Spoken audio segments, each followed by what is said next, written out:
I'm going to have a look at another Trumpeter T-72 release here. This is the 1/35th scale Russian T-72B1 main battle tank with the Contact 1 reactive armor. And this is our box art here. Really doesn't give us a whole lot of info on the box, just a little blurb down there. And it's telling us we've got about 1,300 parts. And this is one of the biggest boxings of any T-72 that I've seen. I mean, this box is just massive. I think it's bigger than, I think the last biggest one I had was the T-90M, and I think this is actually a little bit bigger than it. So we'll go around the box here and we'll see our subject there, and then we've got a bunch of decal options. You can see A, B, C, D, E, F. So we've got a bunch of stuff in there. It's not telling us what they are on the outside, but at least it shows us them. And then our kit number is going to be 09555. And then obviously it's just a mirror image on the side of the box there. And on this side, oh, so we're getting even more options for decals, a G and an H. And it's showing us the photo etch sheet here, and gives us a little bit of information on the vehicle there. So we'll open it up and we'll have a look here. This kit also, it seems to be sort of moderately priced. Like, it's, at least when I got it, it seemed to be a little bit cheaper than the other T-72s in their lineup for some reason. I don't really know why. I don't know if like the lineage of these vehicles when they were released, but this one was a little bit cheaper, like just by say $5 or something like that. So we'll have a look. I guess we will look at the decal sheet first, which is showing us here T-72. I believe this is Kazakhstan Army. I'm not positive. I think that's what that is. It's actually a quite attractive vehicle with like that almost like shade of blue in there. And on this side it's just a totally green vehicle here. I mean, it could be from various different services. I'm sure it's a Russian vehicle. And we have our color callouts here for Mr. Hobby, Vallejo, Model Master, Tamiya, and Humbrol. There's not too many colors you're gonna need, I guess. I'm guessing that's just for that vehicle. It's not really, it's showing us the individual numbers on there. So we'll go on this side here. You can see that that's, no, okay, it's a different vehicle, but once again it's just green, and then it's got a unique marking on it. And then we have our traditional like parade vehicle that they always have to pretty much include, and we have a Ukraine conflict 2014. It says Rebel T-72B. Interesting that they say 2014, because I don't know how many people they think for some reason they say that the conflict started in 2022, and I mean, it's pretty obvious the conflict started in 2014. I mean, just pick up a sheet like this. I mean, we can see here another vehicle from 2014, the conflict, and the DNR, which would be the DPR. And so we get a second option there, and another one for another rebel tank there. They call them rebels, which they should be properly referred to as militia. And we get another vehicle, which is it looks like a guards vehicle, probably early 90s, maybe even the 1980s, something like that. Kind of interesting that they have so many options from the like the conflict when it started in 2014. There's quite a few of them. They could have done like a special edition just for that vehicle, but we will have a look at the instructions and see what we get in here. And this is a really thick book again, so we've got 46 steps, which is quite a lot, and we'll just kind of flip through it. So we have our, showing us our sprues here, And I'm guessing there's a ton of crossover sprues. And then we've got our, like the little, the cladding here, which I criticize every time for putting these separate little, like the washers. You gotta do all the separate little washers. I hate doing that. It isn't the worst, it's just that it takes a long time to do. And I think it's kind of needless because you're never really gonna see it too much. And where are we here? So we got more lower hull to do. Pretty much standard for any T-72. And then we have our front plate here. It's showing us how to put our blocks on, and I recommend paying like a lot of attention to these, to where you have to put these on and arranging them. It's not the funnest job in the world. And well, we'll have to look at these. I'm not sure if these blocks are solid blocks or not, or if they're like open on the bottom. We'll have to have a look in a minute, but you can see there arranging them. And so it's giving us a pretty detailed guide on how to arrange them at least. And then we're going into the rear section of the tank. And the top piece here. And then our side skirting. And again, this is something you have to pay attention to because there's a lot of these on here. And again, arranging the blocks on there. And probably, depending on the vehicle you're doing, these might be some of them missing, or they might be half fallen off and stuff. So you have to pay attention to that also. Here's our fenders. A lot of parts. So this is like quite a few of them on here. Like each one of these you have to put on there. You see L16 times 5 and L15 times 6. That's a lot of little tiny parts on there. It seems to be more time consuming stuff. I don't think it will be difficult to do. It just seems time consuming. Okay, so your plates or your reactive armor is like kind of empty, and then you have to block them off like this because they should be they shouldn't be open like that on the bottom. I noticed that's one thing that Trumpeter does with their reactive blocks. Everybody else seems to mold them in one piece. And more pieces here. And we've got individual track links, which is nice. The Trumpeter ones aren't exactly hard to work with. So they're not the best tracks, but they're not bad also. And more parts here for our cables and our fuel tanks. And it shows us how to actually arrange the plumbing, which is pretty detailed. And then onto our turret, which we get to the turret on the 29th step, so. And we have to arrange those. Oh, there, get out of here. Get. So anyways, we got more pieces here. And you can see how many tiny little parts there are. It's actually very, very detailed. You can see our turret here.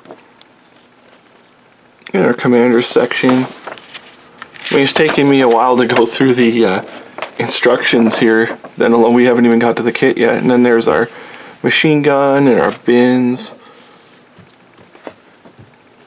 And our turret here, and it's showing us you can stack the blocks also if you want to, which is kind of neat. You'd have to research your subject. I've never found a picture of an actual tank that's had blocks stacked like this. I know I've seen some where they'll sort of makeshift, they'll throw blocks in there, but I've never had them seen one where it's neatly stacked like that, but it's a really cool option. So obviously we're getting extra blocks in there, and then here's our finished machine there, which is pretty neat. So now after that, it took about 10 minutes to go through the instructions alone. We'll go through our parts here, and we'll see our typical way of doing it for Trumpeter, where you have to put the bins on there. I don't have any problem with that. It's actually quite detailed in our hatches and things there. Our lower front plate. And underneath the fenders, it is actually like detailed under there, which is nice that they do that. And we'll have a look here. So yeah, you could leave some of those brackets and things off. I would leave the holes like they were missing or something in our front plate. And if you look, you can see that the like where you plug in the various blocks on there. So you could do something like that if you wanted to leave the blocks off, or like they've been taken off a vehicle. And there's a row of blocks in our other piece, and it's nice the footholds are open like that, and they're pretty delicate. And we've got the chamfered edge here, which is pretty good. I like when they do that. Like, that's a sign of a good quality T-72 when they actually chamfer the edge to make it look like it's thinner. But all these have to be blocked off. I'm wondering why they didn't just mold those all as a solid block. Why they want you to actually physically put a piece on them. Move to our next piece. And so you've got sort of I wouldn't even call it a semi-interior, but you can see the gunner's sight here for their station. So if you left the hatches open, there is a little bit of detail in there. And here's the like the protection for the commander there. And our exhaust.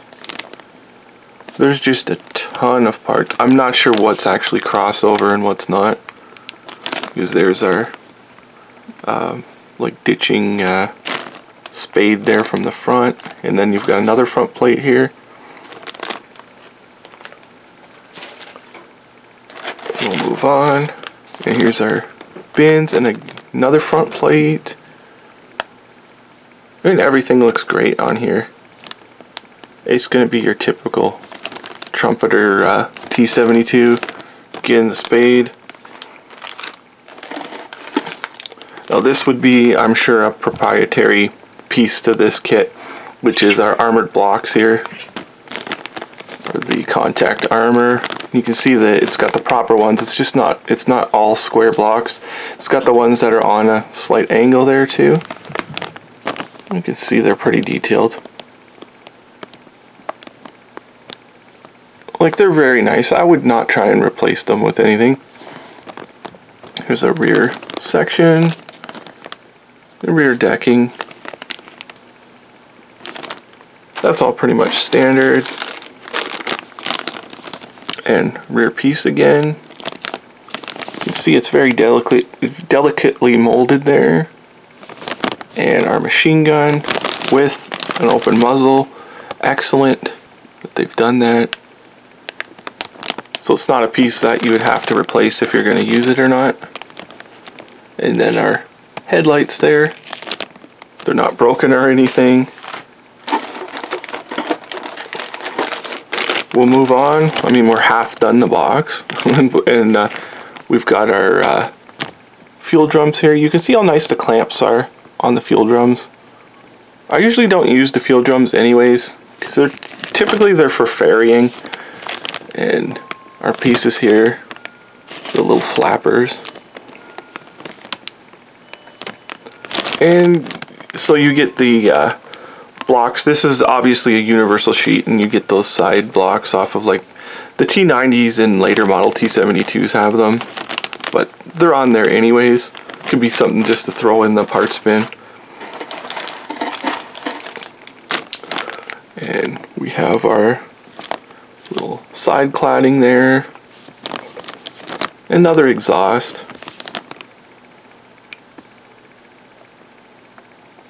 So everything looks nice. And here's our barrel, which the barrel unfortunately split the way it did on the side. Would have been nice if they split it the opposite way, but I mean, it can be dealt with, and unfortunately it's pretty nice. I like the way they did the clamps and everything, but I mean, I would replace it if I could, because like, it just doesn't look right when you split the seam down there. It's a pain to get that seam out. It's a lot of work. And you can see the various different cladding here and different styles of blocks. And we'll move on. Okay, so we got a ton of these, which is our mounts for the blocks, which look really good. And then we have our various sets of blocks in pairs and singles. Are we getting any that are on an angle? I'm not seeing that. Okay, yeah, we do get angled ones here. So depending on your vehicle, I mean, I think you've got more than enough extras in here. And we'll move to our tracks. They're nice Trumpeter tracks here.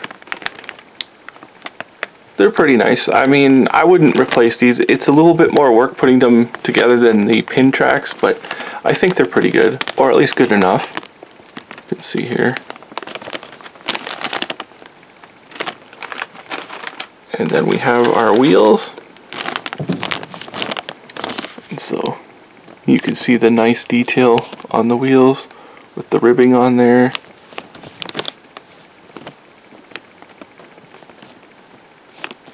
And they look pretty nice. We'll flip them around. I'm not sure what the inside of a T-72 wheel actually looks like, if it's really actually skeletonized like this or not. Never really seen one like that's been open like that. And then it looks like we've got the blocks from a T-72, like a B3 style armor. I'm not sure if they refer to it as Contact 5 or not, but you've got extra ones in there. And then these are like extras, or duplicate sprues. Our awesome lower, which the Trumpeter one is, I think the Trumpeter one is near unbeatable, as long as you don't mind that the escape hatch there is closed. You can see the weld seams, excellent detail. And our little rubber piece here for the gun manlet there. Get 2 positions, I guess, and they don't seem to be, this one might be a little warped, because sometimes they'll take a pretty bad warp, but they seem to be alright.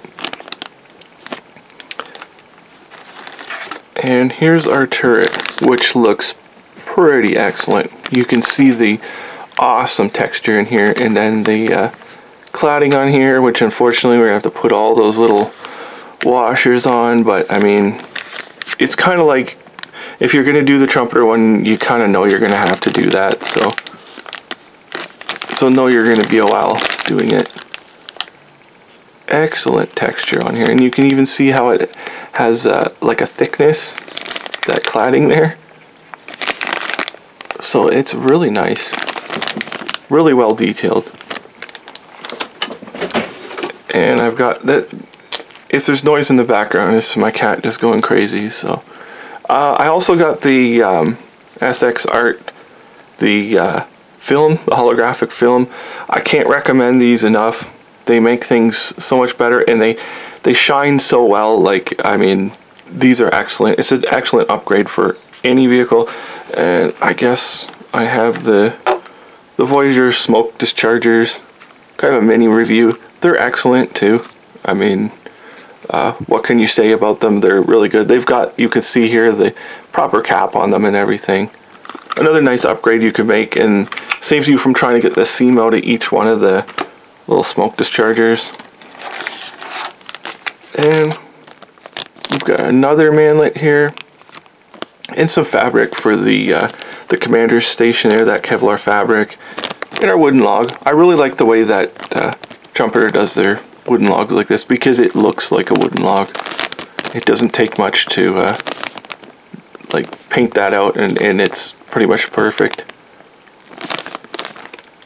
Then we have our glass here, which I don't think anybody really cares about the glass. I mean, it kind of is what it is. You see our various pieces. And we have 2 more parts. Oh, okay, so we've got a bunch of photo etch here. Here's all, see, this is what I'm talking about, doing those little washers. You gotta cut every single one of these out and put them in, and oh, that's such a pain. But anyways, here's our grilling here. Really nice. And more pieces, more washers. And then on here are brackets for our fuel tanks and various pieces. Everything looks super good.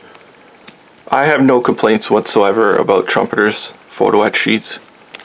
And then unfortunately we have a brass cable here. I prefer the like the actual rope or cotton ones, like fine ones, not cheap ones. So, and our decal sheet, which, I mean, I don't really have to take it out. We went through the decal options before, but you can see here they're pretty nice. So yeah, this is the Trumpeter Russian T-72B1 main battle tank with Contact 1 reactive armor. I know there's the ancient kit from Dragon, and I've actually built one on my page, on my YouTube page. If you go further back, I did an Armenian build of the ancient Dragon kit, which was re-released by Zvezda, and I believe Meng does one, and I'm not sure if I'm using Hobbies does one or not, but there's several options, and this Trumpeter one is definitely an option. It's got a ton of parts and it looks super detailed. I definitely would probably replace the barrel if I wanted to go all out on this thing. And the tracks are, they kind of just are what they are. You could replace them with like a workable track, but they are nice enough. So this is the Trumpeter 1/35 scale Russian T-72B1 main battle tank, and thank you for watching.